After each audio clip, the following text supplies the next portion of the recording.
people are making millions in good markets, people are making billions in bad markets. Because when people are afraid to do deals is the best time to make a deal happen. So right now, for instance, there's a lot of talk over oversupply in these markets, oversupply, oversupply, oversupply. Well, I don't know if you're watching new starts on some of these larger markets out there. They're starting to fall off a cliff, which tells you that in 2026 there's going to be no new supply on the That's right. market, and rents will increase dramatically. Home prices will increase dramatically. And I know it hurts to buy a deal right now at 2022 pricing with a 7% interest rate. But if you can find a way to make that deal work for your criteria, my Yep. criteria is going to be different than your criteria. If you Yep. can make it work in your criteria, then 5 years from now, that will probably be a home run deal because no new supply is coming on the market during that time. A broke single mom fired from Denny's becomes America's most sought after real estate investor.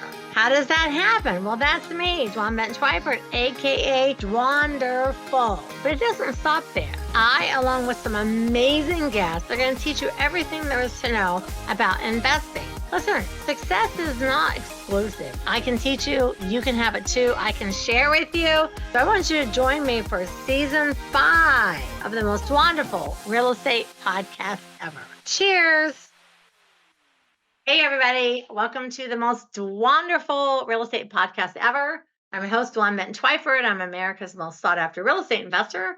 And our motto at Dwanderful is people before profits. So if that resonates with you and you like that idea, you're at the right place. I'm your girl, Matt's your guy. And we're going to have another fun episode and just talk and chat about real estate and all the things. So you can find me at Dwanderful, DWANDERFUL.com. Opting over there, and I've got some free ebooks and some just a lot of whole free stuff for you. So if you're really new, I took my name Dwan and Wonderful, and I made a new word. So we're Dwanderful. So that's how we roll, Matt. And this is Matt Fore. So I'm super excited to have you on today. Absolutely. Thanks for having me. And you're in Nashville, so we were just chatting before we started. I love Tennessee. The only thing I like about Tennessee is there's so many bugs. So, we're having the cicadas come out this year Oh, too. I know. And we're going to be hit with that. Like we're in that weird pocket of it's 2 cicadas coming out at once. Yeah. Fortunately, my neighborhood just got built in the last 2 years. So we're told we're not going to have any. But I was out riding my bike the other day and I swear a couple hit me like right in the face. So they are coming. They are Ah, coming. so I was telling Matt before we started recording, my family's from Crossville, Tennessee, and my grandparents lived like maybe like almost like a holler, like really in the country, like dirt roads. And I can't tell you how many times every night my grandma would check our hair and we'd do a tick check. And I can't tell you Yep. how many ticks I've had. They would light the match and like, I had so many ticks. I'm just like, oh my God, it's amazing I don't have Lyme's disease. And then my sister Yeah. lived in Pleasant View and on land with so many trees.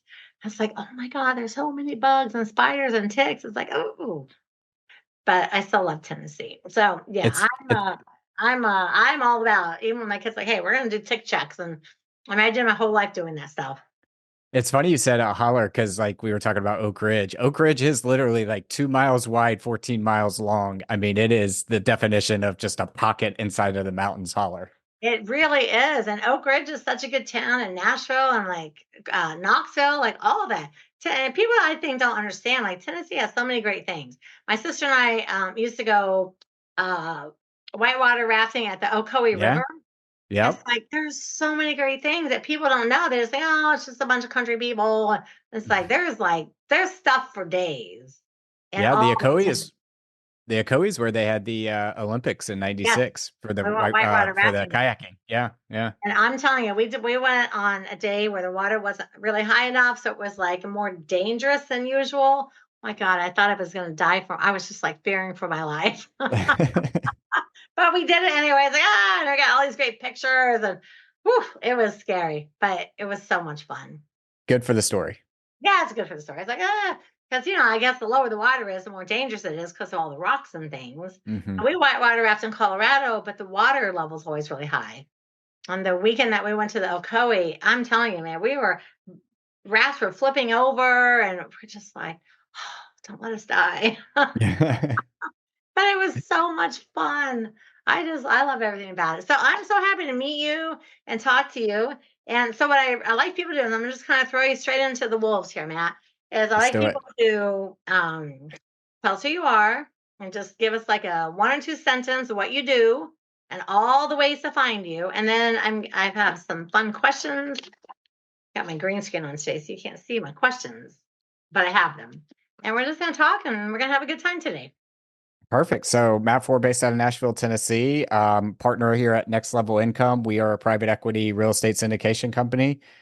We help individual investors invest into large commercial real estate to take advantages of cash flow, tax benefits, and appreciation without having to deal with toilets and tenants. That's me. I love it. See, that's so great. Just like right to the point. And how do people find you? You can check me out. I have a podcast called Ice Cream with Investors. I'm just a skinny man stuck in a fat man stuck in a skinny man's body. But also you can find me on Twitter. I'm really trying to grow my presence over there at Matt411 this year. That's my big goal. Okay, I love it. So, how do you feel about Twitter being X now? It's fine. I never got onto Twitter for a long time because I've heard of the toxicity of it. And make no mistake about it, if you follow those rabbit holes down on Twitter, it is a very, very weird place. But what I have found in real estate Twitter and SMB Twitter and finance Twitter is there's a lot of people doing really interesting things who just want to connect with other interesting people going through the same thing. So I found a lot of great connections that have helped me through some challenges that I'm facing right now in some of our portfolio, as well as some interesting people to go follow. I always loved Twitter. I got banned off Twitter.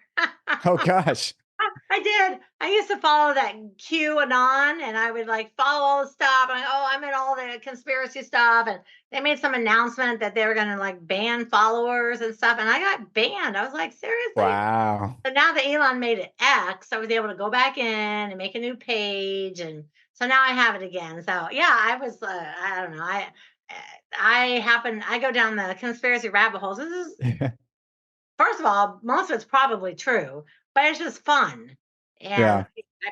just what I think about things. And so I got kicked off. I heard somebody say the other day, it's TV for intellectuals, people who like to read and understand things and dig 2 or 3 levels deep. Instead of watching TV, it's a great place for that. It was. So I don't know. They banned a bunch of people that follow that Q guy, QAnon or whatever. And I was like, okay, well that sucks because I couldn't get back on for a minute. And I'm back on now. So now I'm just behaving and using it for what it should be and putting up posts and following a lot of fun people like you and just I'm using it properly. And I stay off of all the conspiracy stuff because Yeah. it got me banned. And Check I've out never been banned from anything. it's literally called Retwit Real Estate Twitter. It's a fantastic little subthreaded and community out there. Retweet. Okay, I'm going to. Okay, so next level income. So what is it that you guys do? So you said you help Yeah, people. so yeah, we're a real estate syndication company. So basically when I first got involved in real estate, I thought you could buy and hold or you could do fix and flips. I had no idea that there was this whole community out there and whole $1 trillion industry in the United States. I thought the big banks and life insurance companies owned the apartment complexes downtown. And what I found is that actually individual investors own a lot of that stuff. You So do. groups like ourselves will go buy $100 million apartment complex, pull together investor capital, do the deal, fund the deal, finance the deal, manage the deal, and our investors are just limited. So they get all the benefits of cash flow appreciation and tax benefits of being in real estate without having to do all the heavy lifting of being in real estate. And I love that about syndications because I've been investing for almost 35 years. And I was probably 25 years in before I learned about syndication. So I was the person buying the rentals and dealing with the toilets and all the stuff. And I was like, you mean you can just like put money in and they do all the work? How do I Right. not know about that? And Right. I feel like a lot of people don't know about syndications or they've been led to believe you have to have like so much money to get into them or you have to have all this crediting all this stuff and I didn't know either so when I first found out I was like this is like the best thing I've ever heard of. I can just put Yeah. some money in there and I don't have to do anything. Like how good can Much that be? easier. So much easier, so much easier. So with your syndication, do people have to be, is there like a minimum? Is there a maximum? Like what do people have to invest? Yeah, it depends on the deal, right? So there, when we're talking about syndications, there's two different regulations that we can fall under. There's the 506B and the 506C. 506B means that it's a buddy. It's somebody I know. I have a developed relationship with them, and because of that, they don't have to meet what's known as the accreditation status. An accreditation status is just a governing rule and code given to us by the SEC that says if you make a certain amount or if you have a net worth of a certain amount, you must be smarter. So you can invest in these other things. If you don't, then you can only invest in these things. So that would be known as a 506C. So when you asked about minimums and things like that, typically it starts out at 50 and it can scale up to 250 depending on the deal and the operator and things like that, and depending on how big or small the deal is. Yeah, and see, I really like that because like people like for example, like my dad, he's 86 and he's not gonna go buy rentals and fix toilets and do stuff, but they have so much money from their 401ks and all their stuff. And I think most people, like when I first heard about syndications, I heard the part where you have to have all this to qualify. And it's like, well, who has all that? Right. Then people do. So I like the fact that you can be a smaller investor and you can just put money in and let it ride for a while and keep putting it in and not have to have all the stuff. And then for you guys, you can buy like $100 million complex that a regular person could never even imagine That's anywhere in right. their mind that they could be a part of something so big, but they can because you can just pool all the money and here's what we're buying. That's right. Now, I like that you mentioned the 401k and the IRAs. Most people don't know that you can actually self-direct your retirement accounts, whether it's a Roth IRA or 401k, a regular IRA, and direct those into real estate opportunities and get the cash flow and the appreciation from those. So I'm glad that you brought that up because that's a Hey, little known secret that a lot of people don't know about. they don't know. It's funny because I invested for honestly like 25 years, like a really long time before I started hearing about syndications. And then I first started hearing you have to have this, which at that time I had. But then I was like, okay, wait a minute. So I love to interview people that do syndications and talk about that because someone that like my family that's worked, until they're 60 for the man and they've got all this money, but they don't know what to do with it. They can make more because, a lot of your things go down with the stock market, it's more volatile. But I feel like putting money into syndications is a good place to put money. And there are so many people that are baby boomers that are sitting on millions of dollars and they have no Mhm. idea what to do with any of it. Yep, yep. And two, my view on retirement planning and retirement accounts is a little bit different in the sense of I was having this conversation with a friend earlier today of why do we use a retirement account? Well, we want to stuff money in a hiding place and let it grow and then basically pull from it later, siphon it off later to meet our expense needs, to meet our cash flow needs. So if you know you have to do that at some point in the future, why wouldn't you just start doing that today? To buy these cash flow streams. And what I found in my journey is that once I kind of became financially free and my basic living expenses were paid for, I just operated at a more intentional level and a higher level with my friends, my family, the causes I care about, and things like that as well. Yeah, I know. And it's just people don't know. Like my family, like I said, told you earlier, it's from Crossville, Tennessee. And then my dad and mom and everybody like moved to Dayton, Ohio, and they worked in all the factories. And no one teaches people like about financial literacy and what can you do. And you just work for the man and you retire and you have like this amount of money, but you could have that amount of money if Mhm. you knew that things were available. So how do you let people know that, hey, we have some opportunities over here, like for someone that might be new, like new, or has money and they're like, I don't know what to do with this money and I don't want to do all that. Like, how do people find out about you or about syndication? How do people find out about that? Yeah, so conspiracy theory. It's interesting that the big banks don't want you to know about this because they get paid based off of the assets they have under management. They get paid on a fee on basically how much money you give them to manage, whether it goes up or down. So because of that, we're not allowed to really advertise that we've got opportunities or things like that. We have to get people on a call with us, establish a relationship, and then ultimately we send it out in an email after we have that relationship. So if you're interested in learning about our investment opportunities, you can just email me, Matt at nextlevelincome.com, or go to icecreamwithinvestors.com and there's a link to my calendar on there. And once we have an established connection and relationship, then I'm allowed to email you. But before that, I'm not allowed to email you, basically. And see, I think that's why I never knew, because I was always rehabbing and buying rentals and doing a little commercial. And then all of a sudden I'm like, oh, syndication, oh, what's that? And since I had my podcast, I've interviewed a lot of people that offer syndications. I was like, why do people not know that this stuff exists? Like, why do they Yeah. not know? I mean, I was in the business and I didn't know it existed. Yeah, there was a law that changed in 2011 or 12, I can't remember, that basically allowed the regulation D, for some syndicators to go out there and advertise if they met the 506C regulation. Oh, We still don't advertise because we don't want the SEC to ever say that we took somebody's money that didn't know what they were investing in and things like that. But ultimately, that's probably why you never heard of them back then, is because until that rule came into place, they weren't allowed to go advertise and promote what they did. I know. And I am a firm believer that syndications are just a really good, it's a good idea for anyone that, like you said, doesn't want to like deal with, the light bulbs in the toilets. But it's a good idea for people that have a lot of money that don't want to just keep putting in the stock market, because that's just like, and crypto is like all over the map. Like everything's all over the map. And syndications, at the end of the day, you get your money back and you have, regular paychecks and stuff like that. So what do you guys do for like interest rates on people? Interest rates in terms of what's going on in the environment today. Yeah, someone says, listen, I want to give you guys 100 grand. Oh, gotcha. I How mean, it long are you depends on going to keep deals. it? How much are they going to make? Is it guaranteed? Like, how do you guys work your? Yeah. First and foremost, no, it's not guaranteed. So I'll get that one out of the way. All investing has risk, whether you're investing in a stock, crypto, or real estate. There's always unforeseen things that happen. Side note on that, I think a lot of people in this industry downplay the risk.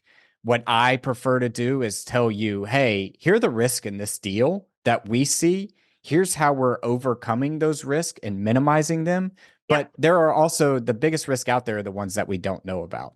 Yeah. So to answer your question, it depends on the deal, depends on the structure, but typically we underwrite everything for a 5-year hold, just because that's usually when the tax benefits start rolling off of Yeah. our syndications, because we do bonus depreciation, cost segregation. Happy to kind of talk a little bit about that, but typically it's a 5-year hold. And then what we're ultimately looking for is how can we see a path to doubling our investors' capital within 5 years?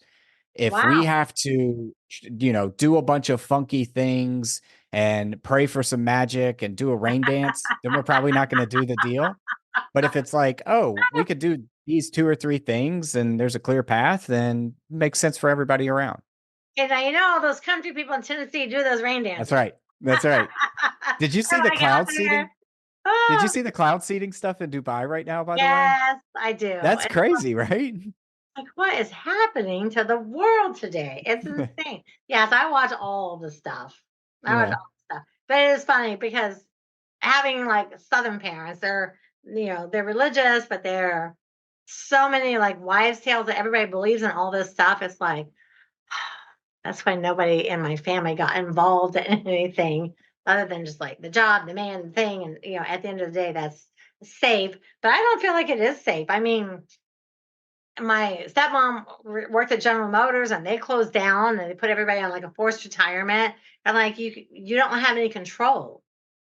I am so glad you said that and we're having this conversation because look, if you have a skill set, like what you're doing, passionate about what you're doing, work like the people you work with, all those sorts of things, no one's telling you to stop doing what you're doing and go do something else. Yeah. However, the biggest risk you can take financially in your entire life is tying yourself to one income stream. I've Yes. been in W-2 jobs where I had to lay off people who were 62 who spent 24 years in our company. And I Oh, remember right before I made that call, I called him and said, hey, this is what's about to happen, et cetera. He just said, Matt, no, please. I just need 2 more years. I'm just not ready. Please don't do this just yet.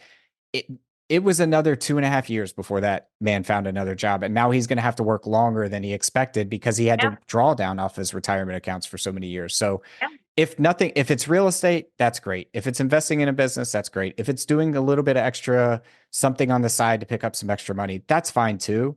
I would just encourage every listener out there to find an additional way to earn an income stream because tying yourself to one income stream is the most dangerous thing you can do.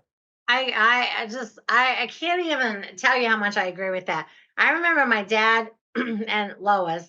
So I call her my little mama, my stepmom. I remember them calling me my husband, and they were like 60-ish or 65, maybe 65.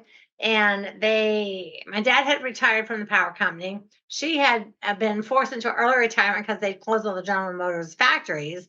And they called and they said, listen, we've gone through all of our money. We're going to run out of money in 2 years. I was like, what do you mean you're going to run out of money? Like, you're 65, you have years to live, you're running out of money. And so at that time, I got them into some rentals, and they like to go putter around and, work on their rentals because they're retired and stuff like that. But it's shocking how many people, like you just said, like the gentleman that you had to let go, they're like right there, but then nobody wants to hire someone that's 65 to That's come to it. work because they can hire someone that's 25 that'll work for less. And they're like, oh, yeah, they're old, they're going to die, or whatever they think. And so I remember my dad, I never forget the day he called. And he's like, we're going to run out of money in 2 years. I was like, wow, you Crazy. have a whole life. How are you guys going to run out of money? Yep. And that goes back to kind of the point we were talking about originally. If the goal of these retirement accounts is to stick money in the ground and hope that a tree grows so that you can chop down that tree and use it for firewood later in life, why not just go ahead and start building that income stream today? No, I'm with you. And so my dad was a really eye opener. I think it maybe around that time I started learning about syndications because all I knew to tell him was like, buy some rentals. They're in your little town. You guys can drive over and fix them up, and it'll give you something to do. You putter around on all this stuff, which they still do today. They just putter around on the rentals, which is fun for them because now they're in their mid 80s. So it's a fun thing. But not everybody has that ability, or someone like me to give them any kind of advice. And it would have been Right. easy to say, look, throw your money into syndications and just keep traveling and running around and keep doing everything you're doing instead of like being tied down to things. Right. Right. I agree. But people don't know. They just don't know that it's there. And I did not know that you weren't allowed to advertise. I don't know why I didn't know that. I didn't know you're allowed to not advertise. So you're allowed to advertise if it's a 506c. We do both 506b and 506c offerings because we believe that real estate can be a path for people to create wealth as well. And we want to offer them that option if available. So if it's a smaller deal, we will offer it as a 506b. But we try to stay very clean in our operations and say we've never advertised a deal on social media or anybody that we don't know. So you can't come knocking on our door that's saying that we advertised for a deal that we shouldn't have. It's So the just an internal 506B is people that are not like accredited and don't have correct. X amount of money and X amount of this and this and this. It's someone that says, hey, I've got 75,000 bucks sitting in my account. I just want to give it to you guys. You can't advertise that, but you can advertise the 506Cs. Correct. Correct. That's like, But since we hey, do both, we just firewall it and say we've never advertised, we're not going to advertise. So if the SEC ever asks, then we can just quickly point to the fact that we've never done it. I know. And so the SEC, I'm telling you, all after the 2008, 9, 10, all that crash, they tightened up so many things. Like the Dodd-Frank and all this stuff got so tight. It's like, but how do you expect investors? Like, why are you cramping in on us? We're the ones helping people have financial freedom and work for themselves and enjoy all the privileges that come with all the things like that. And they just like, and they just make it like every year it feels like they just put more restrictions on investors when it's like Yeah. investors are the best thing that ever happened to the country. Yeah, most of that's regulatory capture, right? There's few people that own the market and have the money to play in this space. They know that if more people can play in the space, then it'll make competition and erode away margins. So ultimately, like, let's just stick our foot in the ground and draw a line and protect ourselves over here. You're And seeing it with like all the big tech companies too. All the big tech companies, now, like when the Facebook and some of the big social media companies go up to Capitol Hill and say, "Yeah, we need regulations in the space," I bet you do. You've already captured the market. that's You right. don't It's want like anybody else Facebook. coming They're in, trying to cancel TikTok. It's like, well, that's going to affect Facebook. right? So they want to control that, and they want to get rid of this one because everybody loves TikTok. So they do. They regulate us to death. Mm. I hate the fact that things seem to get more regulated all the time. That's why I just like being an investor and being free and like doing what I want to do, investing in the syndications and different things like that. I think it just gives people, and you're right, the government, the big tech, they don't want us to have the freedom. They want us to be in their wheel, Right, to or be at least in stop people from coming in to compete it away. Yes, they do. They buy the big companies out. It's like every time I see some big company merge over some other company, it's like, wonder how many people just lost their jobs. Right. I wonder how many Right. people like just got like thrown to the wolves so that this company can make $1 billion more this year that they don't need. Yeah. I know, so I'm not hating on big companies, you guys. I'm all in on the big thing. I'm also a lot of those big companies started with mom and pop that built a big ass company, but so controlling over everything. Yeah. Yeah. So, what would you say to someone brand new? Like they hear the podcast, like, hey, I really like Matt Fore. I'm gonna get on one of his. Do you do calls, webinars? Webinars, email lists. Yeah. So they get on, they're like, "Hey, I really like what you said. I heard about you over from Dwan, and I want to listen, and I hear it, and now I want to invest. I've got some money. So, what would be like a person like I come to you off of a webinar? What's my first step? Are you enjoying this episode? Make sure you don't miss a single solitary episode. Click subscribe, like, follow, all the things so you'll get notifications whenever time a new show comes out. And let your friends know about it too. It's amazing. All right, so if you want to learn more about real estate investing, just reach out to dwanderful.com. I'll send you some free stuff. Back to the show. Yeah. It's just ultimately setting up a call with us. And during that call, right, during that call, you'll either get myself or one of my partners. And basically we'll just ask a bunch of questions like, why do you want to invest in real estate? What are your goals? Let's make sure this is the right opportunity for you. Dwan, we've been very fortunate to raise over $105 million in the past couple of years here. And I can tell you the worst thing in the world for both of us to do is for me to accept capital in a deal that you don't know what you're investing in. Because ultimately, it's going to take a lot more time for me to continue to explain what's going on in a deal, and it's going to put a lot more stress on you to understand what's going on in a deal. So we like to use those calls to really chart out what a person's goal is in terms of investing in a real estate and make sure it's a right fit. If your goal is cash flow, you should not be investing in a development opportunity. If your No. goal is appreciation, you should not be investing in just straight private money debt offerings. Like, let's figure out what you're really looking for, and then we can talk through the opportunities to see if they're a fit. Yeah, no, I agree with you. I teach a lot of seminars. I do a lot of. I actually have sold over 500,000 of my own training programs. So a That's lot awesome. of people have Wow. been like, "I love Dwan. I'm on board. She's people before profits. Like, I love this thing." But I tell people, like, listen, if you have a bunch of money, you should not just jump into some of these people that charge $75,000 for a training program, and then no one actually trains and coaches you. And you shouldn't just jump in and buy things blindly if you don't know what you're doing or don't have someone to help you or guide you or mentor you, or in your case, like do all the stuff that has to be done, the research first, because people can lose everything in one deal. Yeah. And to that point, investing in commercial is much different than investing in residential. It It's is. more prone to market shifts. It's more prone to interest rate cuts or raises. It's got a lot of different terminology in terms of economic vacancy, cap rates. The debt is structured completely different in commercial real estate. So we actually put together like an 8-week boot camp program for people that want to understand this industry and are like, hey, I'm a doctor. I've got money to deploy. I'm looking at all these opportunities. I don't even know what's a good deal or a bad deal. Where we just kind of go through different case studies, walking through our deals and other people's deals and just picking them apart and saying, like, here's the risk that they're not telling you about. Here's some things you need to know before you would invest in this deal, specifically for that point to get people educated.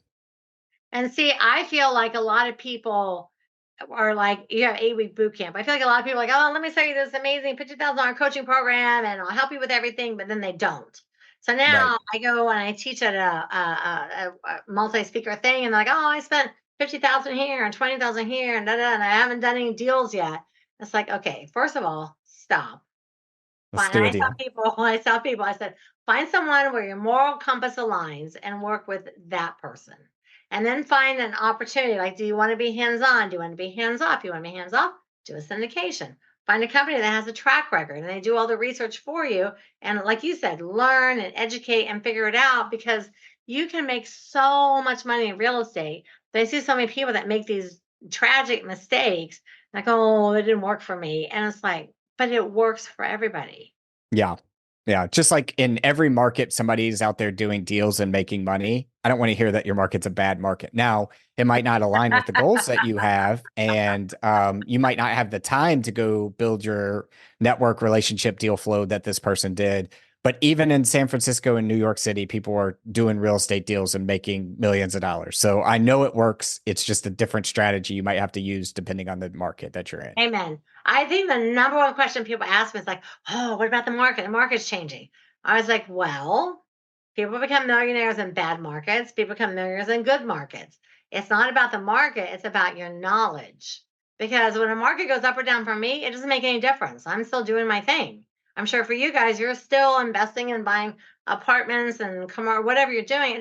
The market doesn't matter. It's the knowledge to know what to do with the market. I like your comment around people are making millions in bad markets and good markets, except for I would change it just slightly and say people are making millions in good markets, people are making billions in bad markets. Because when people are afraid to do deals is the best time to make a deal happen. So right now, for instance, there's a lot of talk over oversupply in these markets, oversupply, oversupply, oversupply. Well, I don't know if you're watching new starts on some of these larger markets out there. They're starting to fall off a cliff, which tells you that in 2026 there's going to be no new supply on the That's right. market, and rents will increase dramatically, home prices will increase dramatically, and I know it hurts to buy a deal right now at 2022 pricing with a 7% interest rate.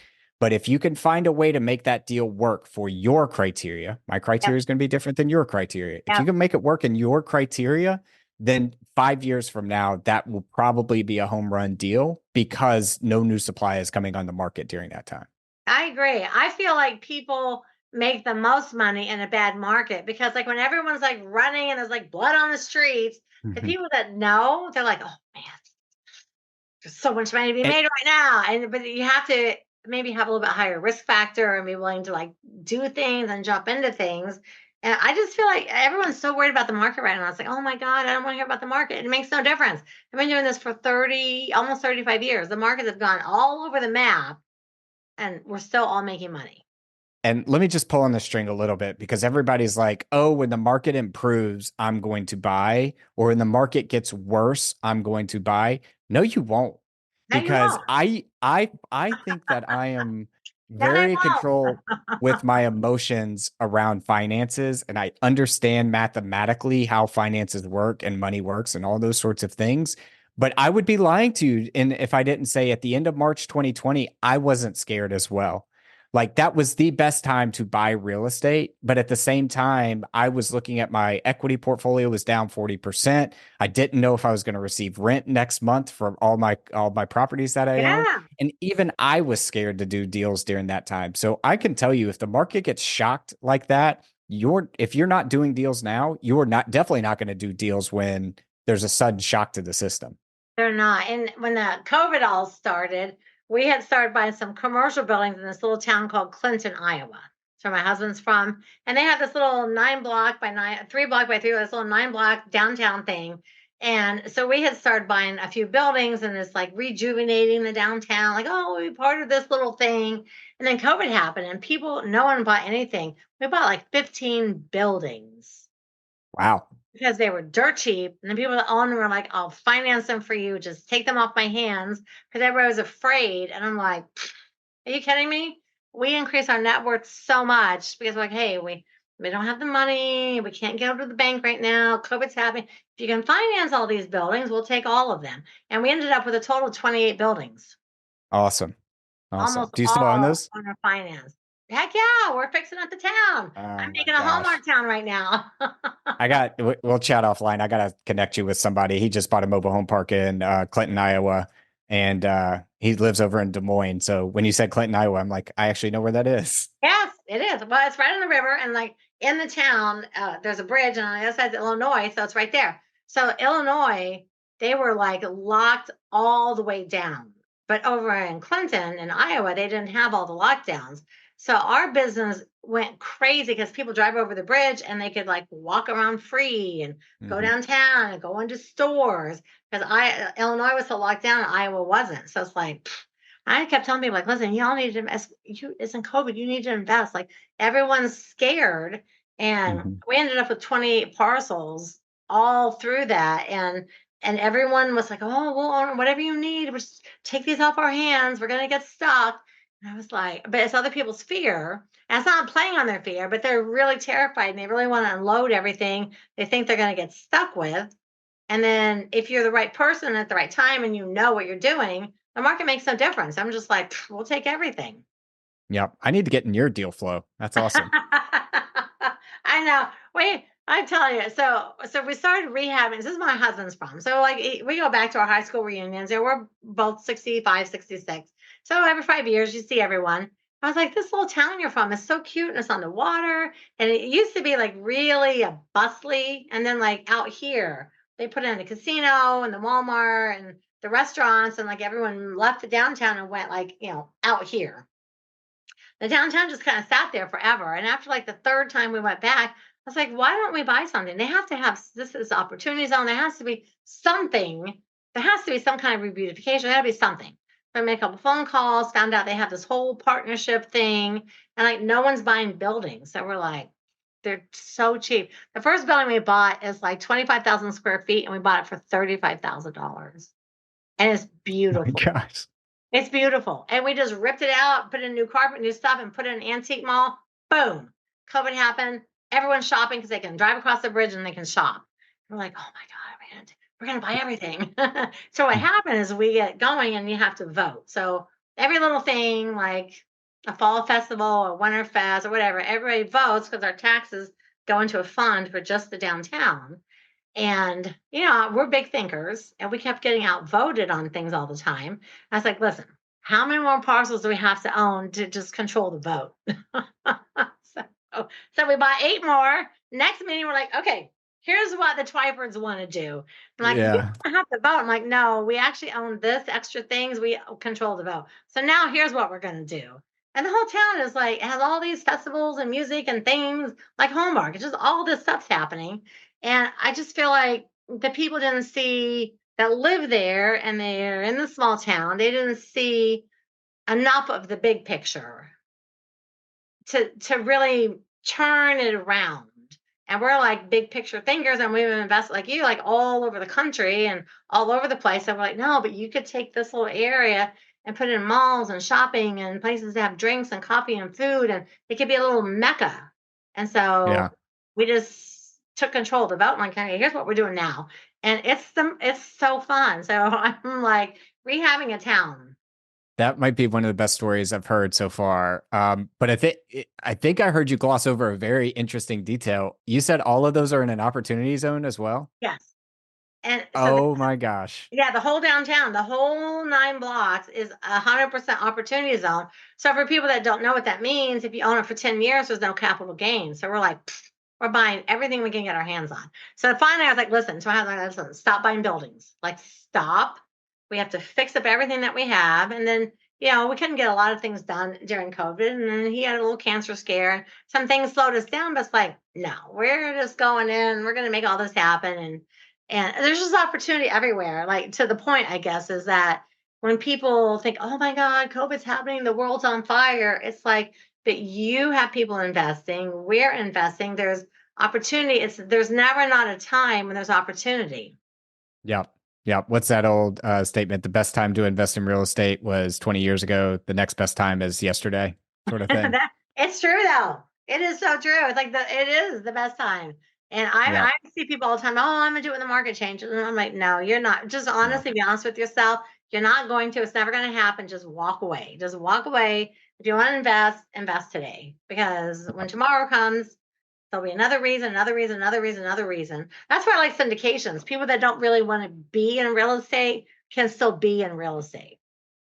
Yeah, and I mean we make a business out of it as well. So we're actively in the business, so we know deal flow, we have connections, like all those sorts of things. I tell people all the time, we have a lot of doctors that come through our funnels and those sorts of things. And hey, how do I get involved in doing what you're doing? I want to do what you're doing. And I'm like, man, you're already making $1 million doing the skill set that you have. Why do you want to go learn a totally different skill set? And another aspect that they don't really talk about in syndications is if you're a doctor, you have so many different ways people want to sue you in Oh, malpractice. Why do you want to get involved in real estate where you're just adding other ways that you can get sued? If you invest as a limited partner in syndications, you are not legally responsible for anything that happens on the property. Your exactly. only risk is the capital you put in the deal. So it is legally the best risk adjusted position you can be in real estate. Yeah. No, I'm all for it. I love that's when I had the opportunity to I interview. I was like, oh, I love people that are in syndication. It's like my favorite. And ironically, I don't do it right now. I think I'm so like up to my eyeballs in buildings, but I want to get involved in some and just place some money there because I just want to be a part of like the whole syndication vibe. I know a guy. You do know a guy. I Yeah. know a guy too now. All right, let's jump topics. What's your favorite band of all time? Oh man. I red probably I'm gonna give you the answer Red Hot Chili Peppers. Oh, I haven't seen the Red Hot Chili Peppers play, and they are starting to get up there in age, and I want to see them perform before they stop. you have to. I love the Red Hot Chili Peppers. So I'm a fan of the Rolling Stones, and they're doing a tour right now, and they're coming to Denver in June. And I'm like, listen, I told my husband, I said, I don't care if they're $10,000 a ticket. Those You men got to are go. almost 90, and one of them's already died. I said, you better get tickets to the Rolling Stones because how Yep. many more times are they going to tour? Yep. Exactly. You know, so Exactly. so we're I don't know. So June 24th, we're gonna figure out because the tickets like sold in like a minute. So we're gonna figure out whatever it costs. I'm like, we're gonna go see the Stones. I don't give a shit what it costs. We're just gonna go. They're like literally all dead. Yeah. They're Yeah. all pickled. They're dragged out. It's amazing they're still even. It is incredible to see Mick Jagger still dancing up Oh there my on stage. God, he's like such a peacock. He's just dancing and stuff. I'm like, it's like 87 years old. It's like, look at that guy, man. That's drugs and alcohol for you. What's your favorite food? Probably Japanese. I don't know why. I've just always loved Japanese food. I'm on a big health kick right now, though, so I am getting older in age to where a nice salad sounds good. But man, give me You some yum are yum a sauce and puppy. hibachi. How old are you? 37. Oh my God, shut up. My daughter's your age. You're a puppy. I'm getting older. I'm 65. Hopefully, Talk to me when you're 65. hopefully. And what's your favorite part of the day, Matt? Like when you all throughout the day, like what's your thing? You're like, this is amazing. Mornings by far. I love to see the sun rise. I love to get my workouts in before the morning starts. It's just, I believe in paying yourself first. So I get up at 4, get a little bit of journaling, stretching, moving, doing that sort of stuff, get into my workout, and then having that time before the craziness starts of back to back calls and emails and pings and all that. It's my favorite part of the day. Yeah, I like that. I always say you can tell a lot about a person by their music because when you like the Red Hot Chili Peppers are great. So when you relate to that music, those are songs that like speak to you. And someone else knows that band, like, oh yeah, no, I get that. So I feel like music connects universally, worldwide. Music connects everybody. My best opener for icebreakers when I'm in large groups is best concert, worst concert, best concert, first concert. So, what was your first concert? What's the best concert you've ever been to? And you would be surprised in a large group. Like people will name bands I've never even heard of, but somebody's heard of them, and somebody's like, "Oh my gosh, I love them! Oh my gosh, I saw that tour," and those sorts of things. I'm gonna tell you my first concert, David Cassidy. I don't even know who David From the Cassidy Partridge is. Family. David Cassidy from Oh the my Partridge gosh, Family. really? I was 13. That was my first concert. I made my girlfriend, my dad let us go in alone. And we're like, oh, we're so grown up right now. We're So seeing David cool. Cassidy. 13, David Cassidy. And my husband, I was like a Partridge Family, the Monkees, the Brady Bunch. Like that was my decade and my era, I guess. And the Osmonds and the Jackson Five, like that whole thing was my age. And 4 or 5 years ago, my husband surprised me with tickets to see David Cassidy at a really small venue. And you could pay $1,000 extra and meet him. He's like, oh, do you want to meet him? I'm like, hell no, I don't want to meet him. The man's an alcoholic. He's been married 3 times. I have this like 13-year-old girl crush at 60. And if he's an asshole, it'll like ruin my life. So I was like, so he bought these backstage. I said, just give them to somebody else. I do not want to meet this man because I know all the things. And I'm like, I don't want to be crushed as an adult. But I am telling you, the minute he walked out on stage, all these women in their 60s We were all 13. We were Yeah. dancing. Everyone's in the aisles. Everybody's holding hands. And my husband's like one of three guys, and they're all looking around like, why are we here? Yeah. There is a saying, don't meet your hero. I've always heard that, and I thought, no, I can't. It's my first concert, and if he's like drunk or he's an asshole, it's like I'll be too crushed. So I Yeah. didn't, and I was like, oh, sweet, you got the tickets. Like I love all that, but no, there's no chance. And then he died like a year later, and I was super happy I didn't meet him because just Now you all could the just stuff. I fantasize. was 13. It was like, oh my god, it Yeah. was amazing. And so now, what is a big goal that you're still trying to reach, and how can the wonderful people help you reach that goal? I would say one goal that I have in life is to run 7 marathons on 7 continents. There's a race that's 7 marathons, 7 continents, 7 days. That's always really interests me. I also have some goals. Like I want to, at one time in my life, I wanted to climb all 7 summits. Now that I'm getting older, I'm like, I don't know if that's a goal as much as maybe just see them all.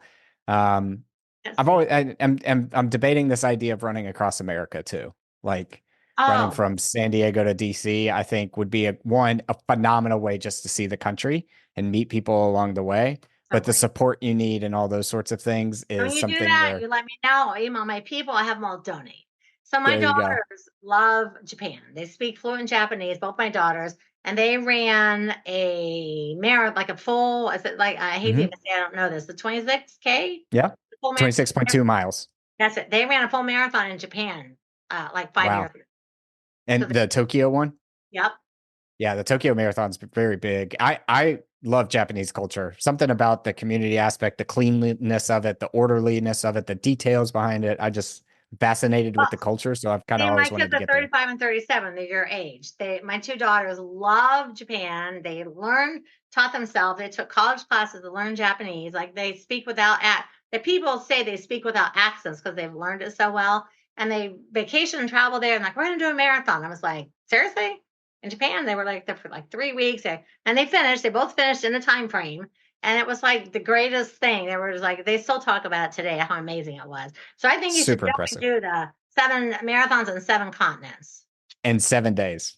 Ooh, in 7 days. Ooh. I Yeah. will root for you and send support. Not even try to attempt something like that, but I will when I root. first when I first heard of that race, something with that has just stuck with me forever. So I think Let's do it.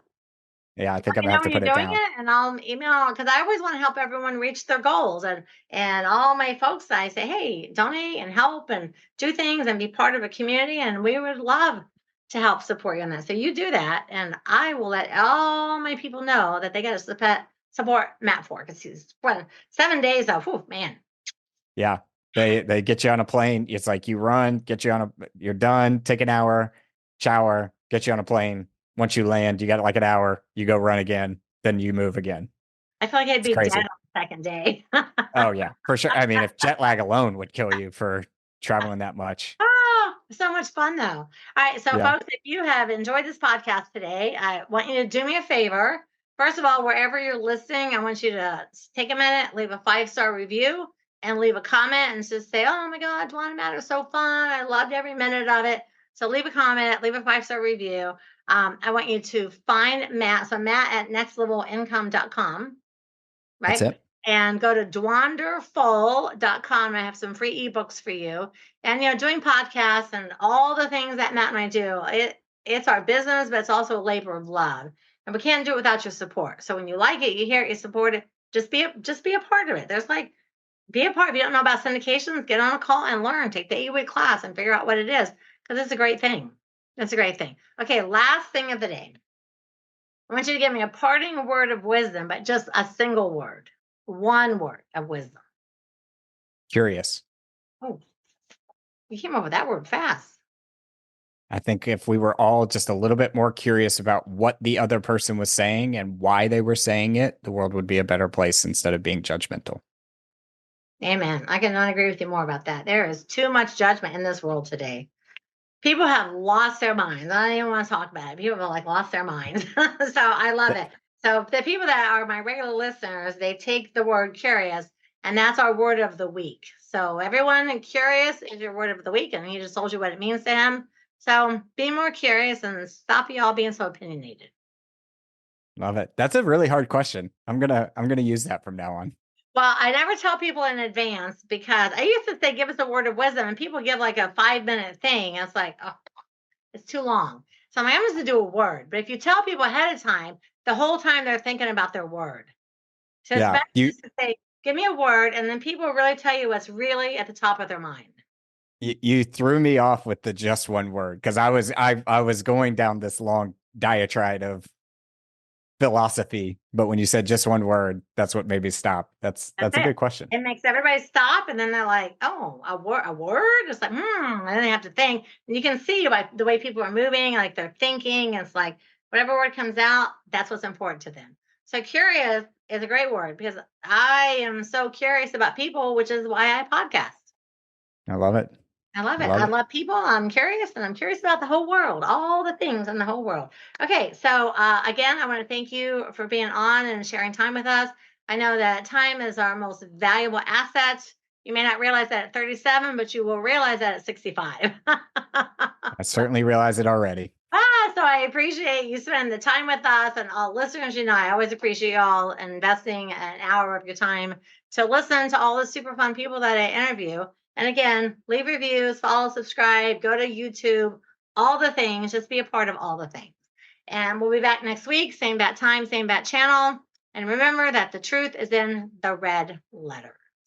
All right, everybody. Ciao. Matt, thank you. Thank you. You just had a taste of the most wonderful real estate podcast ever. So just one more thing before you go. If you laughed, if you learned something, please leave a 5-star review.